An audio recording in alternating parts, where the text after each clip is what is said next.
সিদরাতুল মুনতাহা, লোহে কালাম, লোহে মাহফুজ, জান্নাত সবচেয়ে উত্তম জায়গা, মর্তবাওয়ালা জায়গা, কামলিওয়ালে মুস্তাফার জায়গা। জোরে বলুন সুবহানাল্লাহ। এবার ইসলামদার যে মেয়েটার উপরে হজ ফরজ হয়েছে, ওই মেয়েটা শুধু যেতে পারে ওখানে মক্কা মদিনা হজ করার জন্য। ফরজ আছে বলে আদায় করতে যেতে হবে। আর এই করে ওই খাসির মাংস আমি না গেলে খেতে পাবো না, সবাই খেয়ে শেষ করে দিবে, এই নিয়ে নিজের বিবিকে বেটিকে বেঁধে নিয়ে যাচ্ছেন, এগুলো যাওয়া চলবে না। আমল করবেন তো? আমল করবেন? বলেন ইনশাআল্লাহ। সুবহানাল্লাহ। আমরা কামলিওয়ালে মুস্তাফা মদিনা এমন একটা জায়গা, সারা বিশ্বের মধ্যে মদিনার কথা শুনলে সুবহানাল্লাহ সবারই দিলটা নরম হয়ে যায়। কারণ মদিনাতে আমার কামলিওয়ালে মুস্তাফা আছে, মদিনাকে ভোলা যায় না। ওই জন্য একটা শের বলছে, মদিনা ও মদিনা তোমায় ভুলতে পারি না, মদিনা তোমায় আমি ভুলতে পারি না, কেমন করে ভুলবো তোমায় বলো না, তোমার বুকে শুয়ে আছেন যে জনা, তাকে সৃষ্টি না করিলে আমার রব্বানা কিছুই সৃষ্টি হতো না, মদিনা তোমায় আমি ভুলতে পারি না। জোরে বলুন সুবহানাল্লাহ। মদিনাকে ভোলা যায় না, এই জন্য কামলিওয়ালে মুস্তাফা আমার আকা মুস্তাফা তাজদারে মদিনা, ওই মদিনাতে সুবহানাল্লাহ আরাম করছেন বলে মদিনার এত বড় মর্তবা। জোরে বলুন সুবহানাল্লাহ। এ বেরাদার, মদিনা আকা মুস্তাফা সাল্লাল্লাহু আলাইহি ওয়াসাল্লামের রওজা এমন একটা রওজা যে কোনদিন কিয়ামতের সকাল পর্যন্ত কোনদিন জিয়ারত বন্ধ হয় না। জোরে বলেন। অনেক মাজার এই লকডাউনে বন্ধ হয়ে গেছিল, মাজারের জিয়ারত বন্ধ করে দিয়েছিল, মসজিদে জামাত করে নামাজ পড়া বন্ধ করে দিয়েছিল। 4 জন 5 জন মিলে নামাজ পড়তে হবে, আলাদা আলাদা নামাজ পড়তে হবে, কারণ একটা অসুখ আরেকজনকে ধরে নিতে পারে। এই ধরনের বেরাদার এইটা দিয়েছিল আল্লাহর পক্ষ থেকে আমাদেরকে। আমরা ঘুম পাচ্ছি, ঘুম থেকে চেতন করার জন্য একটা মুসিবত এসেছিল। জোরে বলেন। কারণ এই দুনিয়াতে উলামায়ে কেরাম বলছে যে কিয়ামতের দিন কাউরি কেউ হবে না। বাপ ছেলেকে দেখে পালাবে, ছেলে বাপকে দেখে পালাবে, বিবি স্বামীকে দেখে পালাবে, স্বামী স্ত্রীকে দেখে পালাবে, সবাই নফসি নফসি করবে। বিরাদার, ওই কথাটা শুনছিলাম, আল্লাহ বলছে তোমাদের বিশ্বাস হয় না? উলামায়ে কেরাম বলে বিশ্বাস করো না, আমি জমিনে তোমাকে দেখিয়ে দিচ্ছি। দেখো একটা লকডাউন দিল, ওটা অসুখের নাম কি ছিল? করোনা ভাইরাস না? এই করোনা এসে শিক্ষা দিল, এমন ভয় হলো মানুষের সুবহানাল্লাহ, কাউরির সাথে কেউ থাকে না, যে অসুস্থ হয়ে যায়। ওই করোনাটা হয়েছে কি জানি না, কিন্তু ওরা টেস্ট করে আপনাকে বলছে নেগেটিভ না পজিটিভ, পজিটিভ হয়ে গেছে। এই কথা বলছে বেরাদার ইসলাম। ওর কাছে যেও না। নিজের ছেলে সুবহানাল্লাহ, ছেলেকে সুবহানাল্লাহ নিজের থালাতে, যে থালাতে খায় ওই থালাতে খায়, খেতে দেয় না।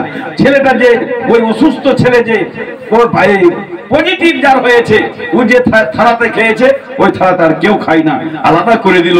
এ বেরাদার, কিয়ামত কোথায় দেখতে যাবেন? এই দুনিয়াতে করোনা এসে দেখিয়ে দিয়েছে যে হ্যাঁ, এই দুনিয়াতেও দেখো কাউরি কেউ নাই, কিয়ামতের দিন তো কেউ কাউরি থাকবেই না, আমলটাই থাকবে। এ বেরাদার, বাগবাড়িতে তখন ছিলাম, একটা লোক মারা গেল, জওয়ান, একদম হাট্টা কাট্টা ছেলে, ইন্তেকাল হয়ে গেল। আপনাকে আর কি বলবো, টাউনের পার্শ্বে সুবহানাল্লাহ, আপনাদের এদিকে হয়তো তো মানেনি, টাউনের পার্শ্বে গোসল যে কে দিবে, গোসল দেওয়ার লোক পাওয়া যায় না, ছুঁইতে হবে না, বাপও রাজি হয় না, ভাইও রাজি হয় না, গ্রামের কেউ রাজি হয়নি, গোসল দেওয়া চলবে না। এ বেরাদার, ওই সরকারের পক্ষ থেকে লোক আছে, ওই লোকগুলো নিয়ে গিয়ে বেরাদার ইসলাম কবরে নামিয়েছিল। দেখে বুকটা ফেটে গেছিল যে কিয়ামত কোথায় দেখতে যাব? এই দুনিয়াতে এই লোকটার কেউ হলো না, আপন বলে কেউ হলো না। এ বেরাদার ইসলাম এত ঘৃণা করলো একটা অসুখের কারণে। এ বেরাদার, আজকে আপনি মরে যাবেন, আপনার বাড়ি গাড়ি জমিদারি টাকা পয়সা আচ্ছা বিবি বাচ্চা, যে বিবির জন্য আপনি কত মিথ্যা কথা বলে রোজগার করেন, ছেলের জন্য কত মিথ্যা কথা বলে রোজগার করেন, এ বেরাদার ইন্তেকাল করে দেখেন, ইন্তেকালের পরে আপনার সব যেখানকার সেখানে থাকবে। আপনার ওই যে সুবহানাল্লাহ কবরে যাবে, একটাই আপনাকে জিনিসটা দেওয়া হবে, যেই জিনিসটা সুবহানাল্লাহ একটা মাত্র সাদা কাপড় ছাড়া আর আপনাকে কোনো দাওলাত দেওয়া হবে না। কথা ঠিক না ভুল? কিছু আর পাবেন? ওই কাপড়টাই শুধু আপনি পাবেন। এ বেরাদার বিবি বলে যে বিবির সঙ্গে আপনি 50 বছর কাটালেন, যে বিবির জন্য কত দান দিয়ে কত মিথ্যা কথা বলে রোজগার করে পয়সা নিয়ে এসেছেন, ওই বিবিটাও বলছে তাড়াতাড়ি করো, রাখা চলবে না। যদি বলেন সুবহানাল্লাহ, বুকটা ফেটে যায়। এগুলো কথা শুনবেন তো আপনারও বুক ফেটে যাবে যদি ওই মতকে স্মরণ করে থাকেন।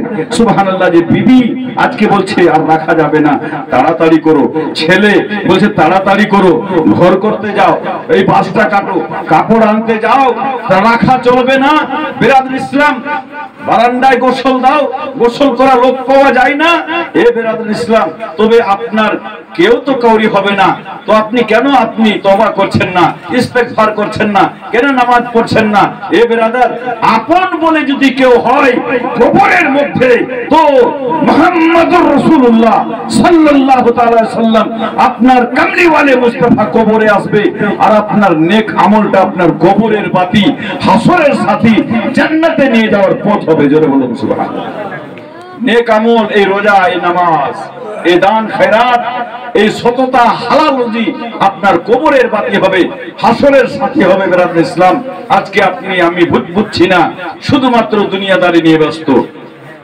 বেরাদার, আমাদের ধর্মের মধ্যে সুদ খাওয়া একদম হারাম, হারাম, হারাম রয়েছে, তবুও মুসলমান সুদ খায়, সুদ খেয়ে রোজগার করে।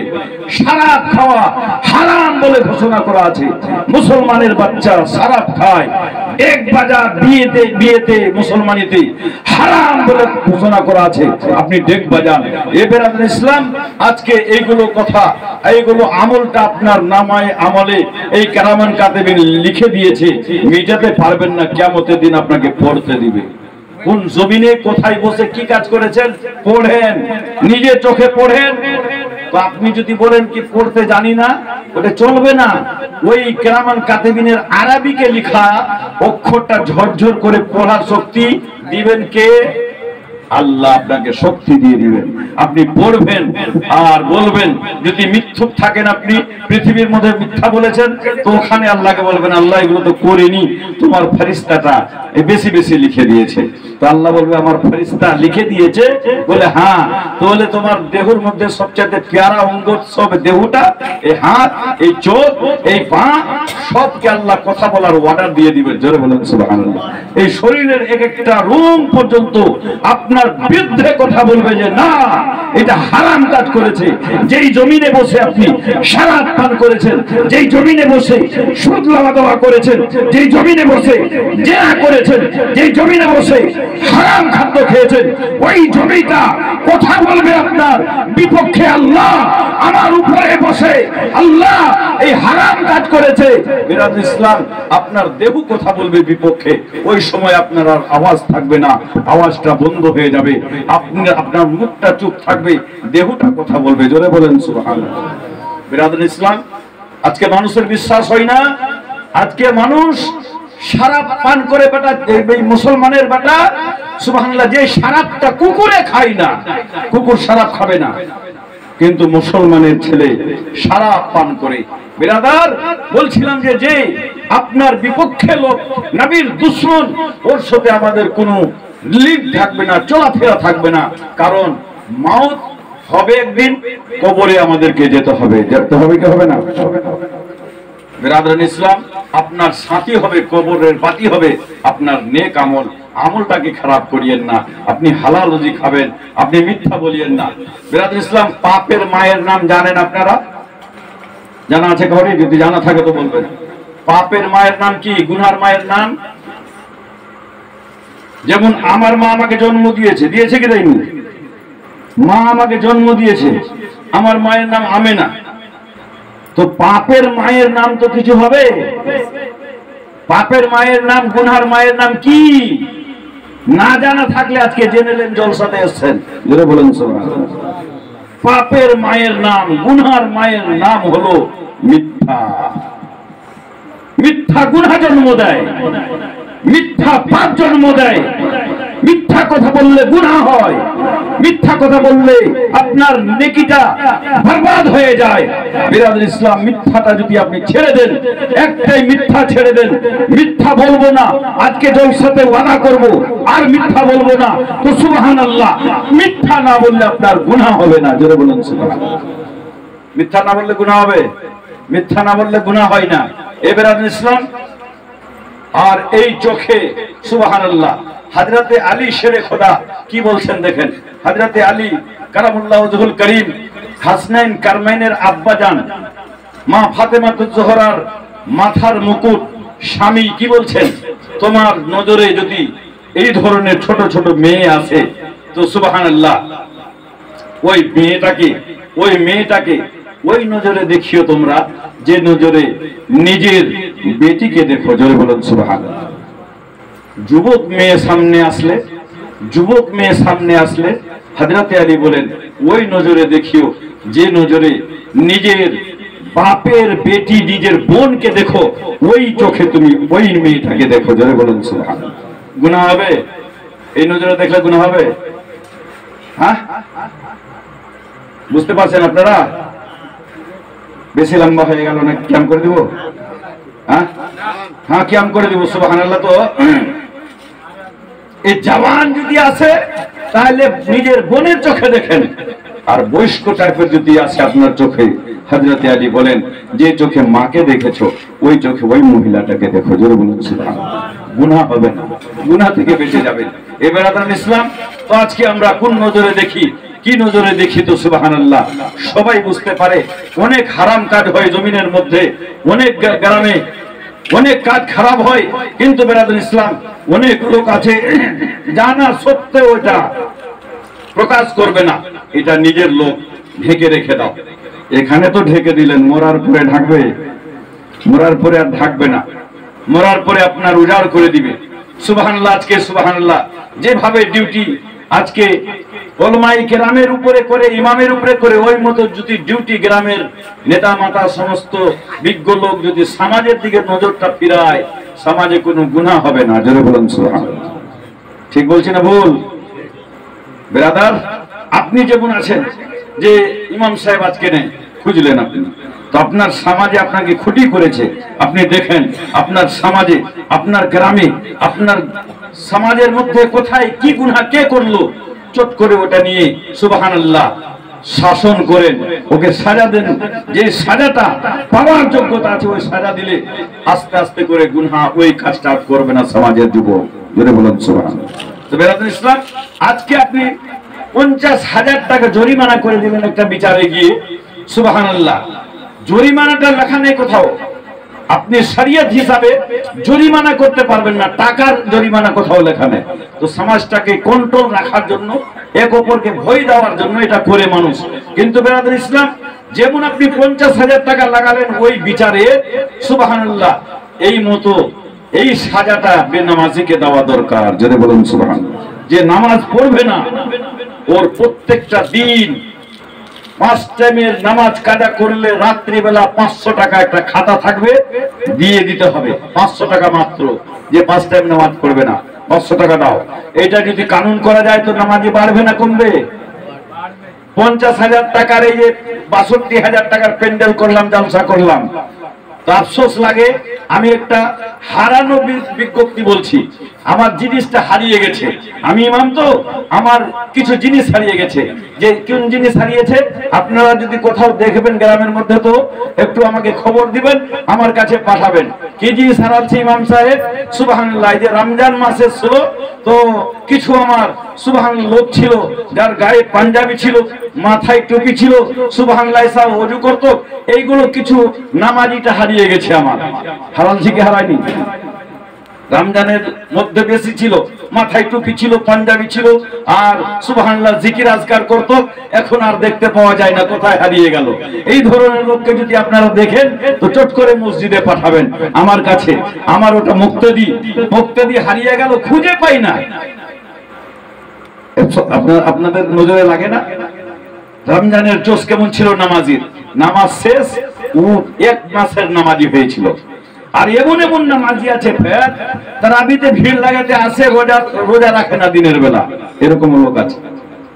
বেরাদুল ইসলাম, এই ধরনের মুসলমান আল্লাহকে ধোঁকা দেয়, শরীয়তকে ধোঁকা দেয়, ভাবছে যে কেউ দেখতে পাই না, কিন্তু কামলিওয়ালে মুস্তাফা আর আল্লাহ রাব্বুল আলামিনের কুদরতি চোখ থেকে কেউ বাঁচতে পারেনি, পারবে না, পারবে না, পারবে না। জোরে বলুন সুবহানাল্লাহ। এ বেরাদার, আজকে আপনি নামাজ আদায় করেন না, কিয়ামতের দিন সর্বপ্রথমে নামাজের কথা আপনাকে জিজ্ঞেস করা হবে। জোরে বলেন সুবহানাল্লাহ। আল্লাহ বলেছে যার মৃত্যু দিয়েছি তার একদিন মওত আসবে।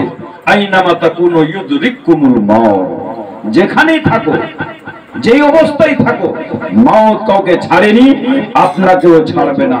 मौत से किसको रुस्तगारी है, मौत से किसको रुस्तगारी है, आज वो कल हमारी बारी है। आज के अब्दुल रहीम साहेबेर मा কবরবাসী হয়েছেন বাবা। ওই মা, যে মায়ের ব্যাপারে আমার নবী মুস্তাফা বলেছেন মসজিদে নববীতে সাহাবায়ে কেরাম আবু বকর সিদ্দিক মুক্তাদি, দ্বিতীয় খলিফা আমিরুল মুমিনিন ওমর ফারুক আযম মুক্তাদি, যে জামাতে হযরতে উসমান গনি জুন্নুরাইন মুক্তাদি, যে মুক্তাদি হযরতে আলী শেরে খোদা। এ বেরাদুল ইসলাম, সাহাবায়ে কেরামের মাজমা আর ইমাম হলো মুস্তাফা। ওই মুস্তাফা নামাজ পড়িয়ে যখন ওই গেটের কাছে সুবহানাল্লাহ আসলেন, একজন মহিলাকে দেখতে পেলেন। একজন মহিলা সুবহানাল্লাহ দাঁড়িয়ে আছে। সুবহানাল্লাহ, আমার নবী কামলিওয়ালে মুস্তাফা চট করে মহিলাটাকে দেখে সুবহানাল্লাহ দাঁড়িয়ে সালাম করলেন, আর নিজের ওই গায়ে কালি কামলি চাদরটা পেড়ে দিলেন আর বসালেন। বেরাদুল ইসলাম, এই দৃশ্য দেখে আবু বকর সিদ্দিকের সুবহানাল্লাহ চিন্তায় বেড়ে গেল, ওমর ফারুক আমিরুল মুমিনিনের চিন্তা বাড়লো, সাহাবায়ে কেরামের চিন্তা বেড়ে গেল। যে নবীকে দেখে দোনো জাহান দাঁড়িয়ে যায়, যে নবী রাস্তা দিয়ে যায়, দুই ধারের ওই রাস্তার দুই ধারের গাছ পাতা ঝুঁকে ঝুঁকে সালাম করে, যে নবীর দরবারে ফেরেশতার মণ্ডলীগণ এসে জিবরিল আলাইহিস সালাম পিয়ন হিসাবে আসে আল্লাহর ওহী নিয়ে, যে কামলিওয়ালে মুস্তাফা ওই মক্কায় বসে আসমানের চন্দ্রকে ইশারা করে দিয়ে দুই টুকরা করে, যে নবী মুস্তাফা অস্ত হওয়া সূর্যকে ইশারা করলে অস্ত হওয়া সূর্য উদিত হয়, যে কামলিওয়ালে মুস্তাফা গাছটাকে ইশারা করলে গাছ এসে মুস্তাফার চরণ তলে ঝুঁকে যায়, যে নবী মুস্তাফার দরবারে ওই যে আবু জেহেল একটা পাথর কই মোটে নিয়ে এসে বলেন, এ মুহাম্মদ, বলেন সাল্লাল্লাহু তাআলা আলাইহি সাল্লাম, বলে আজকে যদি বলে দাও আমার মুটে কি আছে তাহলে আমি কলমা পড়ব। আমার কামলিওয়ালে মুস্তাফা বললেন, চাচা তুমি কি আসল বলছো না নকল? বলে আসল। বলে ওই তোমার মুটে কি আছে আমি বলবো না, তুমি কানের কাছে ধরো, আমি কে তোমার মুটের জিনিসটা বলবে। জোরে বলেন সুবহানাল্লাহ, জোরে বলেন। তো আবু জেহেল ভাবছে যে আমার মুটে তো এমন বেজান পাথর আছে, ই তো কথা বলে না, আজকে মুহাম্মদকে ঠগাবো, দেখি কি হয়। যেমনি কানের কাছে নিয়ে গেছে তো কলমা, ওই যে পাথরটা কলমা পড়ছে, আশহাদু আল্লা ইলাহা ইল্লাল্লাহু ওয়া আশহাদু আন্না মুহাম্মাদুর রাসূলুল্লাহ। ওই পাথরটা বলছে যে আমি সাক্ষী দিচ্ছি হযরত মুহাম্মদ সাল্লাল্লাহু আলাইহি সাল্লাম আল্লাহর প্রিয় রাসূল এবং বান্দা। জোরে বলেন। বিরাদরুল ইসলাম, হযরত আবু বকর সিদ্দিক সাহাবায়ে কিরামের মাজমা চিন্তায় চিন্তিত, যে মহিলাটাকে, যে নবী মুস্তাফা তাকে দাঁড়িয়ে সালাম করে ওই নিজের চাদরটা নুরানি চাদর পেরে দেয় ওই বসার জন্য। এটাকে জিজ্ঞেস করলেন, হুজুর আপনার তো তাজিম দোনো জাহান করে, আপনার ইশারায় ওই আসমানের সূর্য উদিত হয়, আপনার ইশারায় ওই চন্দ্র সূর্য সব দুই খণ্ড হয়। ইয়া রাসূলুল্লাহ, আপনাকে আল্লাহ রাব্বুল আলামিন পবিত্র কোরআনের ভাষা ইয়াসিন বলে ডেকেছে। ইয়া রাসূলুল্লাহ, আল্লাহ রাব্বুল আলামিন পবিত্র কোরআনে উদ্দোহা বলে আপনাকে ডেকেছে। ইয়া রাসূলুল্লাহ, আপনাকে পবিত্র কোরআনে আল্লাহ রাব্বুল আলামিন মুজাম্মিল বলেছে, মুদাসসির বলেছে। ইয়া রাসূলুল্লাহ, আপনাকে পবিত্র কোরআনে আল্লাহ রাব্বুল আলামিন ওয়া মা আরসালনাকা ইল্লা রাহমাতাল লিল আলামিন বলেছে। পবিত্র কোরআনে আল্লাহ রাব্বুল আলামিন আপনাকে ইন্না আতাইনাকাল কাউসার বলেছে। ইয়া রাসূলুল্লাহ, আপনাকে রাব্বুল আলামিন পবিত্র কোরআনে ওয়া রাফা'না লাকা যিকরাক বলেছে। ইয়া রাসূলুল্লাহ, আপনাকে পবিত্র কোরআনে আল্লাহ রাব্বুল আলামিন কাদ জাআকুম মিনাল্লাহি নূর বলেছে। জোরে বলুন সুবহানাল্লাহ। ইয়া রাসূলুল্লাহ, এই মহিলাটার কিসমত চমকে গেল।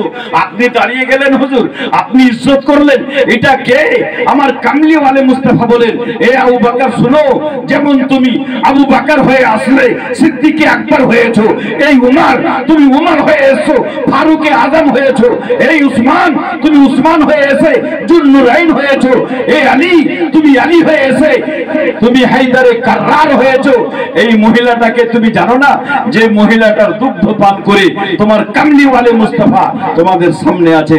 এটা আমার দুধ মা। জোরে বলেন, এটা আমার দুধ মা, তার দুগ্ধ পান করে আমি তোমাদের সামনে আছি। এই সাহাবায়ে কেরাম শোনো, এই আমার উম্মতের দল শোনো, আমি পয়গম্বর হয়ে, আমি নবী হয়ে, রাসূল হয়ে মায়ের ইজ্জত করলাম। তোমরা কালকে মায়ের ইজ্জত করিও। তোমার মা যদি নিচে থাকে তুমি উপরে বসবে না, মায়ের সামনে জোরে কথা বলবে না, মাকে তুমি আঘাত দেওয়ার কথা বলবে না, কারণ তোমার মা হলো জান্নাত আর তোমার জন্য জাহান্নাম। মাতা পিতা, জোরে বলুন সুবহানাল্লাহ। আমি যত বড় মাওলানা হয়ে যাই, যত ওয়াজ করি, নওজওয়ান শুনো, যার মা বাপ বেঁচে আছে আর যাদের মা বাবা ইন্তেকাল করেছে, ওরা মাসে, সপ্তাহে, বছরে কমপক্ষে মায়ের জন্য একটি সালে সওয়াবের মাহফিল অবশ্যই করবেন।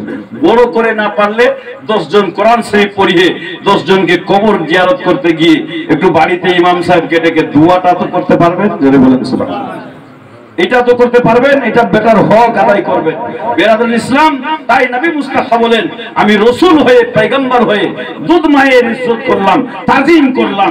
কালকে তোমরাও মায়ের ইজ্জত করবে, মায়ের সম্মান করবে, তাজিম করবে। জোরে বলুন সুবহানাল্লাহ। এ বেরাদুল ইসলাম, নবীর শিক্ষা। হযরতে বায়েজিদ বস্তামির একটা কথা বলি, আল্লাহ ওয়ালা লোক। জোরে বলেন, বলবো? হ্যাঁ বলবো তো। একটু আপনারা খাটবেন আমার সঙ্গে, খাটবেন তো? একটু জিকির করেন তো। একটু জিকির করলে এই ঝিম ধরাটা দূর হবে, শয়তান দূর হবে আর জোশ আসবে। জোরে বলেন সুবহানাল্লাহ। জিকির করা হলো সুন্নাতুল জামাতের তরিকা, আউলিয়া ইকরামের তরিকা। বিরাদুল ইসলাম, জিকির করলে দিলটা খুশি হয়, কারণ আল্লাহ বলেছে এই জামাটা যদি নোংরা হয় তো সাবান দিয়ে পরিষ্কার করে ধুয়ে, পানি দিয়ে ধুইলে পরিষ্কার হয়ে যায়। আর এই কলবের মধ্যে যদি জং ধরে তো ওই জংটা কিসে ছুটাবো আল্লাহ? ওই কলবের জংটা কিসে ছুটবে? সারাত তো ঢোকা যাবে না, সাবানও ঢোকা যাবে না, কি করে? তো আল্লাহ বলছে, পাগল এ বান্দা শুন, ওই কলবের জংটা ছুটাতে হলে আমার জিকির করো। আলা বে যিকরিল্লাহি তাতমাইন্নুল কুলুব। জোরে বলুন সুবহানাল্লাহ। কলবটাকে পরিষ্কার করলে, জং ছুটালে জিকির করতে হবে। তাই জিকির করলে কষ্ট হবে না তো? বলেন লা ইলাহা। এরকম দেখা লাগছে কি আপনারা কবরস্থানে আছেন গো, কথাই ফুটে না। সুবহানাল্লাহ। একটু জুবানটাকে খুলে ভলিউমটাকে তেজ করে বলেন লা ইলাহা। আরো জোরে লা ইলাহা। হক লা ইলাহা ইল্লাল্লাহ। লা ইলাহা ইল্লাল্লাহু মুহাম্মাদুর রাসূলুল্লাহ। জোরে জোরে লা ইলাহা ইল্লাল্লাহ। লা ইলাহা ইল্লাল্লাহ। লা ইলাহা ইল্লাল্লাহু মুহাম্মাদুর রাসূলুল্লাহ। জীবনের মালিক যে আল্লাহ, মরণের মালিক সে আল্লাহ, হায়াতের মালিক যে আল্লাহ, মৌতের মালিক সে আল্লাহ। বলো লা ইলাহা জোরে সোরে লা ইলাহা ইল্লাল্লাহ, লা ইলাহা ইল্লাল্লাহ মুহাম্মাদুর রাসূলুল্লাহ। জমিনের মালিক যে আল্লাহ, আসমানের মালিক সে আল্লাহ, চন্দ্রের মালিক যে আল্লাহ, সূর্যের মালিক সে আল্লাহ। বলো লা ইলাহা, জোরে সোরে লা ইলাহা ইল্লাল্লাহ, লা ইলাহা ইল্লাল্লাহ মুহাম্মাদুর রাসূলুল্লাহ। দোজখের মালিক যে আল্লাহ, জান্নাতের মালিক সে আল্লাহ, হুরগিলমানের মালিক যে আল্লাহ, লোহে কলমের মালিক সে আল্লাহ। বলো লা ইলাহা ইল্লাল্লাহ, লা ইলাহা ইল্লাল্লাহ, লা ইলাহা ইল্লাল্লাহ মুহাম্মাদুর রাসূলুল্লাহ সাল্লাল্লাহু তাআলা আলাইহি ওয়াসাল্লাম। কষ্ট পেলেন? মনটা একটু হালকা হলো না? আল্লাহর জিকির করলে মনে তৃপ্তি আসে, আল্লাহ খুশি হয়, আল্লাহ রাসূল খুশি হয়। এই বক্তব্য দিয়েছিলেন একজন মাওলানা, সুবহানাল্লাহ, উত্তর দিনাজপুরে। সুবহানাল্লাহ, যে আল্লাহর জিকির করলে আল্লাহ খুশি হয়। একটা মহিলা, সুবহানাল্লাহ, ওর স্বামীটা খুব কড়া, ওর স্বামীটা খুব জ্বালায় ওকে, যেদিক থেকে আসে এক লাঠি মেরে দেয়। তো মহিলাটা জালসা শুনতে এসছে, যেমন আমার মা বোনেরা এসছে, বেটিরা এসছে, এই ছোট নানির বেটিরা সবাই বসে আছে, এই মতো ওখানে ওই জলসাতে।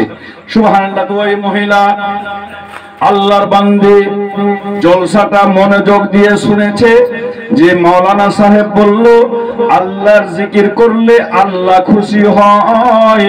তো আজকে আমি বাড়িতে গিয়ে ওযু করে যাই নামাজ নিয়ে বসে ঘরের এক কোণাতে বসে বসে আমার ওই আব্দুল করিমের বাবার জিকির করব, আব্দুল করিমের বাবা খুশি হবে। বুঝলে? আল্লাহর জিকির করলে আল্লাহ খুশি হয়, এইটা মাওলানা বলেছে। তো বাড়িতে গিয়ে সুবহানাল্লাহ তাসবিহ নিয়ে বসে গেছে যায় নামাজ নিয়ে একটা কোণাতে। সুবহানাল্লাহ, জয়টা দানা টানছে, বলছে আব্দুল করিমের বাপ, আব্দুল করিমের বাপ, আব্দুল করিমের বাপ, আব্দুল করিমের বাপ, আব্দুল করিমের বাপ, এরকম প্রত্যেকটা দানা টানছে আর বলছে। আবেগটা বেটার নাম আছে কালু। তারপরে শুরু করেছে তিনটা তাসবিহ বলেন না, একবার সুবহানাল্লাহ, একবার আলহামদুলিল্লাহ, আল্লাহু আকবার। তোর তিনটা বেটা ছিল, তো একটা বেটার জিকির করলো নাম ধরে, তারপরে বলছে কালুর বাপ, কালুর বাপ, কালুর বাপ, কালুর বাপ, এই মতো জিকির শুরু করেছে। তো এই জিকির শুরু করলে কি আল্লাহ রাসূল খুশি হয় আর স্বামী খুশি হয়। ওই আলাবে জিকিরিল্লাহি তাতমাইন্নুল কুলুব, আল্লাহর জিকির করে, আল্লাহর ইবাদত করে যদি ওই কোন মহিলা আল্লাহর কাছে দুই হাত তুলে বলে আল্লাহ তুমি রহমানুর রহিম, আয় আল্লাহ তোমার জিকির করেছি, ফুটা ফুটা ভাষাতে ইবাদত করেছি, রব্বে কবির তোমার খাস ফজল ও করমে আব্দুল করিমের বাবাকে আল্লাহ তুমি শুধরে দাও, আল্লাহ নামাজি বানায়া দাও, আল্লাহ আমার প্রতি মোহাব্বত দিয়ে দাও, আল্লাহ হেদায়েত করে দাও। আল্লাহ রাব্বুল আলামিন বলেন যে আমি হেদায়েত করে দিতে পারি। জোরে বলেন সুবহানাল্লাহ। তো আল্লাহর জিকির করলে সব কাজ আপনার আসান হয়ে যাবে। বেরাদান ইসলাম, আমরা সবাই ইসলামিক মাননেওয়ালা আহলে সুন্নাতুল জামাতের লোক, পীর মুর্শিদকে মানি। সুবহানাল্লাহ, পীর মুর্শিদকে মানা আমাদের জন্য সুবহানাল্লাহ একান্ত দরকার, মানার মতন মানতে হবে। নবী মুস্তাফা আল্লাহর পরে ইসলাম আমার মুস্তাফা, নবী মুস্তাফার উপরে 6666 খানা আয়াতে ভরা আল কোরআন নাযিল হয়েছে। পবিত্র নবী মুস্তাফার দরবারে হাজার হাজার ফেরেশতার সরদার জিবরিল আলাইহিস সালাম এসেছে পিয়ন হিসাবে। সমস্ত আম্বিয়া কিরাম কমবেশে 1,24,000 আম্বিয়া কিরাম মুক্তাদি হয়ে নবীকে ইমাম বানিয়ে বাইতুল মুকদ্দাসাতে নামাজ আদায় করেছে। ওই নবীকে খোদা বলা চলবে? চলবে? কথা বলেন, ভয় পাচ্ছেন নাকি? নবীর এত বড় মর্তবা, খোদা বলা চলবে? নবীকে সিজদা করা চলবে? হ্যাঁ, এত বড় দরজার ওলি এই নবী আম্বিয়া কিরাম। আল্লাহ রাব্বুল আলামিন বলেন, হে পয়গম্বর, হে আমার মাহবুব, তোমাকে সৃষ্টি না করলে আমি কিছুই সৃষ্টি করতাম না। যে নবী মুস্তাফার শান, বেলালের হাত ধরে কাবা ঘরের ছাদে উঠালেন, বলে বেলাল আজান পড়ো, আজান শুরু করো। বেলাল নবীর ইশারা পাওয়ার সঙ্গে সব কাজ করে, আর ছাদের উপরে, কাবা ঘরের ছাদের উপরে দাঁড়িয়ে আছে। নবী বলছে আজান দাও। বেলাল শুরু করে না, বলে দেরি কিসে? বলে হুজুর বেয়াদবি ক্ষমা করবেন, আমি সারা বিশ্বের মধ্যে দেখেছি সুবহানাল্লাহ, যেদিকে আজান দি আমেরিকার লোক আজান দেয় মুখ করে কাবার দিকে, ভারতের লোক আজান দেয় মুখ করে কাবার দিকে, তুর্কিস্তানের লোক আজান দেয় মুখ করে কাবার দিকে, মক্কা শহরের লোক সুবহানাল্লাহ কাবার দিকে মুখ করে আজান দেয়, মদিনার লোক কাবার দিকে মুখ করে আজান দেয়, সারা বিশ্বের লোক কাবার দিকে মুখ করে আজান দেয়। ইয়া রাসূলুল্লাহ, আপনি তো কাবা ঘরের ছাদের উপরে উঠিয়ে দিয়েছেন, কোন দিকে মুখ করে আজান দিব তাই ভাবছি। জোরে বলেন সুবহানাল্লাহ। বিরাদর ইসলাম, তো আমার আকা মুস্তাফা সাল্লাল্লাহু আলাইহি সাল্লাম বলেন, বেলাল চিন্তা কিসে? কাবারও কাবা, কমলি ওয়ালে মুস্তাফা, তোমার নবীর দিকে মুখ করে আজান দাও। তো জোরে বলেন। ওই জন্য একটা উর্দু সে বলছে, सबने तो सर झुकाया है, सबने तो सर झुकाया है, काबा के सामने सबने तो सर झुकाया है, काबा के सामने